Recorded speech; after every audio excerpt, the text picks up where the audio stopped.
अस्सलाम वालेकुम। आज हम बनाएंगे बहुत ही मज़े के गुलाब जामुन, जो कि हलवाई जैसे, बल्कि मैं तो कहूँगी हलवाई से भी बेहतर बनते हैं, क्योंकि हम अपने हाथों से बना रहे होते हैं। और जो चीज़ हम घर में बना रहे होते हैं उसमें हम टेस्ट के साथ साथ अपनी हेल्थ का भी ख्याल रखते हैं। सॉफ्ट और जूसी बनते हैं अंदर तक, ये देखें। तो चलें देखते हैं किन किन चीज़ों की हमें ज़रूरत पड़ेगी इन्हें बनाने के लिए। सबसे पहले यहाँ पे मैंने एक पैन ले लिया है, उसमें मैं 1.5 कप चीनी डालूँगी। हम इसका शीरा बना लेते हैं पहले। तो 1.5 कप चीनी डालने के बाद 2 कप पानी ऐड कर देती हूँ इसमें। चूल्हा मैंने ऑन कर दिया है, मीडियम से हाई फ्लेम पर ऑन करूँगी और इसको पका लेंगे। साथ ही मैं डाल देती हूँ इलायची। 4 से 5 आप इलायची ले लें, उनको क्रश कर लें, कूट लें थोड़ा सा, वो डाल देते हैं। उसके साथ ही मैं थोड़े से ज़ाफ़रान डालूँगी, अगर हैं तो डालें वरना स्किप कर दें। तो अब हम इसे मिक्स करके पकाएंगे। ये बिल्कुल हमने तार की चाशनी नहीं बनानी, थोड़ी सी बस चिपचिपी सी हो जाए तो इस तरह से हमने उतार लेनी है। इसे पकाते हुए मुझे 4 से 5 मिनट हो चुके हैं। ये देखिए मैं आपको दिखाती हूँ, इस तरह जब पानी जैसा हमें फीलिंग आएगी तो इसका मतलब है कि ये भी रेडी नहीं। तो जब तक हमें इसमें हल्की सी चिपचिपाहट महसूस नहीं होगी तब तक हम इसे पकाएंगे। ये देखें इस तरह से ये हमारी उंगलियां जो है वो आपस में चिपक रही हैं, इसका मतलब है कि ये रेडी है। हम इसका चूल्हा बंद कर देंगे और 1 चम्मच इसमें गुलाब का अर्क डाल देंगे। ये बिल्कुल ऑप्शनल है, अगर डालना चाह रहे हैं तो डाल दें वरना स्किप कर दें, बहुत ही इससे अच्छी खुशबू आएगी। तो चूल्हा बंद करने के बाद हमें इसमें डालना है, चूल्हा ऑन में नहीं डालना। तो अब मैं इसे कवर करके एक साइड पे रख देती हूँ और चलते हैं नेक्स्ट प्रोसेस की तरफ। यहाँ पे मैंने ले लिया है 1.5 कप दूध, उबला हुआ नीम गर्म दूध लिया है। उसके बाद हमें चाहिए होगा 1.5 कप मिल्क पाउडर, सूखा दूध। ये मैंने नीडो का लिया है, आप कोई सा भी ले सकते हैं। तो आधा कप जो है पहले मैं डाल के इसे अच्छे से मिक्स करूँगी दूध में, ताकि कोई लम्स वगैरह ना बने। उसके बाद ये जो कप है मेरे पास भरा हुआ, ये भी मैं आधा आधा डाल के इसे अच्छे से मिक्स कर लूँगी। तो इस तरह से मिक्स करना है कि इसमें गुठलियाँ ना रहें और ये बहुत अच्छे से मिक्स हो जाए। तो इस तरह से इसे बहुत अच्छे से मिक्स कर लेंगे सारे को। तो यहाँ पे बहुत अच्छे से मिक्स हो चुका है, इसमें मिल्क पाउडर जो है। अब मैं इसमें डाल लूँगी देसी घी है ये मेरे पास। अगर आपके पास देसी घी नहीं, आप नहीं डालना चाह रहे तो आप कुकिंग ऑयल भी डाल सकते हैं। 4 चम्मच मैंने यहाँ पे देसी घी इसमें ऐड कर दिया है।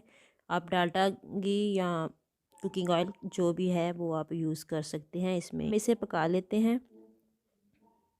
तो यहाँ पे मैंने मीडियम आंच पे इसको पकाना है यहाँ तक कि ये गाढ़ा हो जाए। इसको मुसलसल चम्मच चलाते हुए पकाना है आपने, बिल्कुल भी चम्मच को रोकना नहीं। तो यहाँ पे देखें ये काफ़ी हद तक गाढ़ा हो चुका है, हमें इसी तरह का चाहिए। बहुत ज़्यादा आपने गाढ़ा नहीं कर लेना, थोड़ा इस स्टिकी होना चाहिए, तो इससे नरम गुलाब जामुन बनेंगे। अगर बहुत ज़्यादा हार्ड बन जाएगा तो फिर वो गुलाब जामुन फट जाएंगे और वो ठीक से नहीं बनेंगे। तो ये देखें बस मैंने चूल्हे को बंद कर दिया है, इसे उतार लेती हूँ। और ठंडा होगा तो ये और गाढ़ा हो जाएगा। यहाँ पे चूल्हे से उतार के मैं इसमें 4 चम्मच मैदे के ऐड कर दूँगी। यहाँ पे मैंने आधा टीस्पून बेकिंग पाउडर डाल दिया है और इसे अच्छे से मिक्स कर लेते हैं और इसको गूंदना है इस तरह के इसमें से कोई जो गुठली है वो ना बने और ये बहुत अच्छे से यकजा हो जाए दोनों चीज़ें। इसको नरम रखना है, बहुत ज़्यादा सख्त नहीं रखना। इस ये देखिए मेरे हाथों के साथ ये चिपक रहा है। इस तरह का ही इस हमें डो चाहिए, जो कि थोड़ा स्टिकी हो, बिल्कुल हार्ड नहीं हो। और इसकी जब हम गोलियां बनाएंगे, मतलब गुलाब जामुन बनाएंगे, तो ये हमारे जो है वो बहुत सॉफ्ट से तैयार होंगे। और दूसरी बात ये मैं बता रही हूँ आपको कि ये जब आप इसके गुलाब जामुन बना लें तो आपने इसको रखना नहीं है, फ़ौरन ही फ्राई कर लेना है। इसी तरह से ये देखें गोल गोल बना के आप कोई भी शेप इसको दे सकते हैं। तो फ़ौरन इसको आपने तेल में डाल देना है या घी में, जिसमें भी आप फ्राई करना चाहते हैं। तो यहाँ पे मैं ये बना के इसको साथ ही फ्राइंग के लिए डाल दूँगी।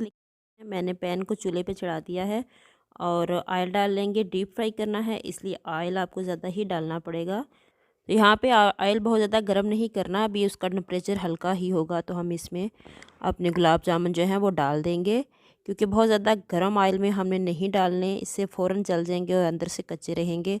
ये आप देख सकते हैं कि ऑयल अभी बहुत ज़्यादा गर्म नहीं हुआ, बस हल्के हल्के बबल्स आ रहे हैं साइडों पे। और जब ये फूल कर खुद ही ऊपर आ जाएंगे साइड चेंज कर सकते हैं। तो ये देखें ये सारे फूल चुके हैं और ऊपर आ चुके हैं ऑयल के। और अब हम इसे फ्राई करेंगे, लेकिन आपने इस चीज़ का ख्याल रखना है कि इनको बिल्कुल स्लो फ्लेम पर फ्राई करना है। इनको बिल्कुल हाई फ्लेम पर नहीं फ्राई करना, इससे ये बहुत जल्दी जल जाएंगे और कलर चेंज हो जाएगा इनका और अंदर से ये कच्चे रहेंगे। तो इस तरह से मैं देखें इनको अब फ्राई कर रही हूँ तब तक के जब तक इनका कलर चेंज ना हो। तकरीबन 10 से 12 मिनट लग जाते हैं इन्हें फ्राई करते हुए। आराम से आपने इनको फ्राई करना है, बिल्कुल भी जल्दी नहीं करनी। इनका कलर देखें काफ़ी हद तक चेंज हो चुका है, थोड़ा सा डार्क कलर और मैं कर लूँगी। आप अपने हिसाब से डार्क कलर कर सकते हैं जिस तरह का चाहिए। तो ये देखें इनका कलर बहुत अच्छा आ चुका है। तो इसी स्टेज पे मैं इनको उतार लूँगी। ये फ़ौरन से मैंने चास में डाल देना है। और इस चीज़ का भी आपने ध्यान रखना है कि चास को आपने पहले गर्म कर लेना है। दोनों चीज़ें गर्म होनी चाहिए वरना ये सख्त हो जाएंगे। तो चास को भी मैंने हल्का गर्म कर लिया था और फ़ौरन से गुलाब जामुन चास में डाल देने हैं। तो अभी मैं इसमें डाल में और इसके ऊपर चास डाल के इसको 2 घंटे के लिए रेस्ट दूँगी और फिर उसके बाद ये बिल्कुल रेडी हो जाएंगे। तो हम छोड़ते हैं इसे 2 घंटे के लिए, मिलते हैं 2 घंटे के बाद आपसे। तो यहाँ पे 2 घंटे हो चुके हैं मुझे इनको रखे हुए। अब मैं आपको ट्राई करके बताऊँगी कि ये कैसे हैं, काट के दिखाती हूँ। बहुत ही मज़े के लग रहे हैं ये, बहुत सॉफ्ट हो चुके हैं।